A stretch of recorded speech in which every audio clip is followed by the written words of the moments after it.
The story begins inside a prison called the Shawshank Grade Mission, known as the most secure penitentiary in the entire world. It holds thousands of inmates, yet not a single prisoner has ever managed to escape, simply because the security there is extremely strict. Some inmates have spent their entire lives inside those walls without even entertaining the idea of escaping, since anyone who attempts it is immediately sentenced to death. The scene cuts quickly to a courtroom, where a man named Andy, once a high-ranking bank manager in America, is being sentenced to life in prison for allegedly murdering his wife and her lover. Andy keeps repeating that he did not commit the crime, but he has no evidence to prove his innocence. This lack of proof leads the judge to send him to a life sentence in the most fortified prison in the world. Andy arrives with a group of new inmates, and as soon as they enter, the older prisoners begin betting among themselves on who will be the first newcomer to cry that night, gambling entire packs of cigarettes. Red, a longtime inmate, places his bet on Andy, believing he looks too gentle and too privileged to handle prison life. Later, all the inmates are locked in their cells for their first night. As darkness falls, the veterans begin yelling loudly to scare the newcomers, pushing them to break down, and indeed, one of the new prisoners starts sobbing hysterically, begging to go home. The guards rush and drag him out and beat him so brutally that he loses consciousness. Red realizes he has lost the bet. Andy didn't make a sound the entire night, proving he is much stronger than he looks. The next morning, Andy quietly eats breakfast alone, where he meets Brooks, the oldest inmate in the prison, who has already spent 50 years behind bars. Andy cleverly tries to learn every rule, big and small, and asks Brooks about everyone inside Shawshank. Brooks tells him everything and adds that if he ever wants anything from the outside world, he should talk to Red.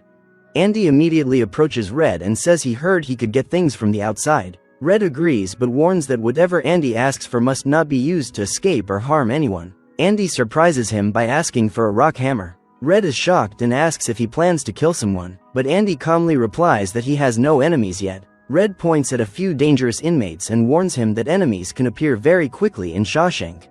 The next day, Red brings Andy the rock hammer and laughs when he sees how tiny it is, thinking it would take 600 years to dig a tunnel with that thing. He sends the hammer to Andy through Brooks. Time passes. Andy works in the laundry, and soon the three inmates Red warned him about cornering him. Andy fights back but cannot defend himself against all three. They beat him badly and assault him, something that continues for 2 full years.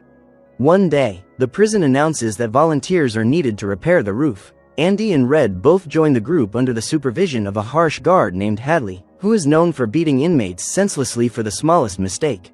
While they are working, Hadley complains that his brother died and left him $35,000, but the government will take most of it as taxes. Andy, being an expert banker, jumps in and asks Hadley if he trusts his wife. Hadley nearly throws him off the roof, but Andy quickly explains a legal trick. If Hadley gifts the money to his wife, he will pay 0 taxes, as the law allows tax-free spousal gifts up to $50,000. Andy offers to handle the paperwork for free. Impressed, Hadley agrees, and in return Andy only asks for some beers for him and the other inmates. The next day, all the prisoners sit on the roof drinking cold beer, something nearly impossible inside Shawshank, while Andy sits alone in a corner, simply happy to see them enjoying this brief taste of freedom. As time passes, Andy and Red's friendship grows stronger. One day, while all the inmates are watching a movie starring Rita Hayworth, Andy asks Red for a large poster of her. Red, being the only man who can get anything from the outside, agrees. The same gang of predators who had assaulted Andy before confront him again, ordering him to follow them, but this time Andy refuses. When he resists, they grab him and try to force themselves on him by violence. Andy fights with everything he has, but because there are 3, they overpower him and beat him brutally. The only difference this time is that they fail to do anything else to him, yet the beating is so severe that Andy ends up in the infirmary for an entire month. As for the man who assaulted Andy, he is thrown into solitary confinement for a week. A week later, when the attacker returns to his cell, he finds the guard whose taxes Andy helped avoid, the $35,000 inheritance waiting for him. Someone has told the guard how badly the inmate beat Andy, leaving him hospitalized for a month. Now the time for revenge has come. The guard unleashes a savage beating so violent it leaves the man permanently paralyzed. A month later, Andy returns to his cell and finds a large poster of Rita Hayworth hanging on the wall, a welcome gift from Red. Time passes until one day the warden arrives with several guards and orders a full inspection of Andy's cell. After checking everything and finding nothing suspicious, the warden's eyes stop on the poster. He tells Andy that posters are normally not allowed in cells. but this one can stay because the guard whose taxes Andy handled has already told him how Andy managed to save him. That is why the warden wants to meet Andy, because he intends to make use of him. Andy is holding a book, and the warden takes it as he leaves, only to return moments later. He hands the book back to Andy and whispers, "Salvation lies within." The next day, the warden calls Andy to his office and tells him that a smart man like him shouldn't be wasting away behind bars. From that day on, the warden appoints Andy as the assistant to the prison librarian, the old man Brooks, who has run the library for decades. The guard Andy helped recruit another guard for Andy as well, this one struggling with his tax forms, which Andy completes in mere minutes. Word spreads quickly and Andy becomes the talk of the whole prison. Years pass, Andy's workload increases and he needs help. He brings in his closest friend Red to assist him in the library. One day, Brooks suddenly grabs a knife and presses it to another inmate's throat, threatening to kill him for no reason. It turns out the government has decided to release Brooks, but Brooks doesn't want to leave. He has spent 50 years in Shawshank, his entire life trapped behind its walls, and he no longer remembers what life outside looks like. Shawshank has become his real home. Brooks believes that if he kills someone, the authorities will increase his sentence and allow him to stay. But Andy manages to calm him down and Brooks releases the man. Brooks leaves the prison against his will and finds the outside world terrifying. Everything has changed. The slow-paced streets he remembers now swarm with cars, noise and chaos. After a few days, Brooks works at a supermarket, but he can't stand life on the outside. He spends all his time thinking about prison and wanting to return. He considers committing a crime just to get locked up again, but he is too old and broken to harm anyone. Unable to adapt, Brooks takes his own life. Before he dies, he leaves a letter for his friends in Shawshank, and every inmate is devastated when they read it. Meanwhile, the warden launches a new program sending inmates outside the prison to work, supposedly to teach them the value of hard labor, and the prisoners agree since it allows them a chance to breathe fresh air. But the real reason behind the program is money. The warden takes massive payments from contractors because the prisoners work for almost nothing, undercutting free labor. Construction workers outside lose their jobs because the warden offers half-price labor through prisoner crews. The warden profits immensely, and Andy, being an expert banker, launders his dirty money and turns it into clean funds. He deposits the money under the name of a completely fake person, someone who does not exist. So if the police ever investigate, they will spend their time searching for a man who was never born.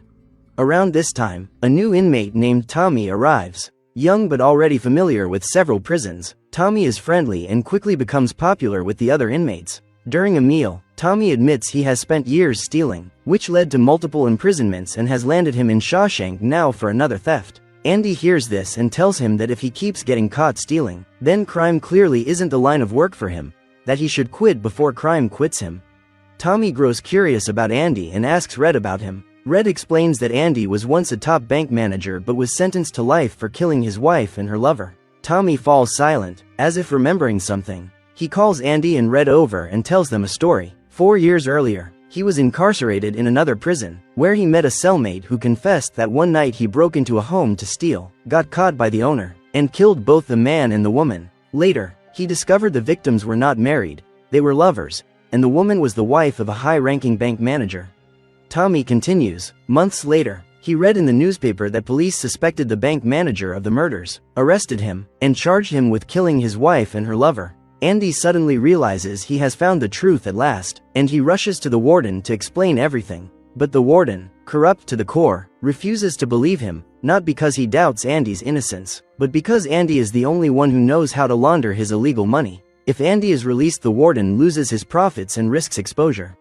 Andy promises the warden that if he is freed he will keep the warden's secrets, but the warden rejects the plea entirely. Andy snaps, furious that after all the help he has given, the warden is refusing to acknowledge the truth. For that moment of defiance, the warden throws Andy into solitary confinement for a month. The warden immediately summons Tommy and asks him directly whether the story he told Andy is true. Tommy replies without hesitation, yes, it's 100% true. The warden then asks if he would testify in court should they need him, and Tommy proudly says yes, he's ready. The moment he says that, the warden signals one of the guards, who pulls out his gun and shoots Tommy multiple times until he collapses dead on the ground. Afterward, the warden goes to Andy and coldly explains that Tommy tried to escape, which is why they had no choice but to shoot him. But Andy instantly understands what really happened. He sees clearly now that the warden is a truly vile man. Andy tells the warden that starting today he will no longer work for him, but the warden replies with a threat. He will work or Shawshank will become a living hell for him. As he leaves, the warden tells the guards to lock Andy up again and throw him into solitary confinement for another month. The solitary cell is a terrifying place where inmates spend an entire month in darkness. Andy endures 1 month and must now endure another. Word spreads quickly throughout the prison that Andy is being punished for a crime he didn't commit, and all the inmates feel devastated for him. After 2 grueling months in darkness, Andy finally emerges. Red visits him immediately. Andy asks if Red thinks he'll ever get out of Shawshank one day. Red says yes, but only when he's very old and too worn out to enjoy freedom. Andy then tells him that he will get out, and when he does he will go to Mexico to a beautiful place by the ocean where a man can forget his past. Andy says he'll open a small hotel there and repair his boat on the beach, and he'll need someone to bring him supplies. Andy is clearly hinting at Red, but Red warns him that hope is dangerous. It can drive a man insane. Mexico is far, far away.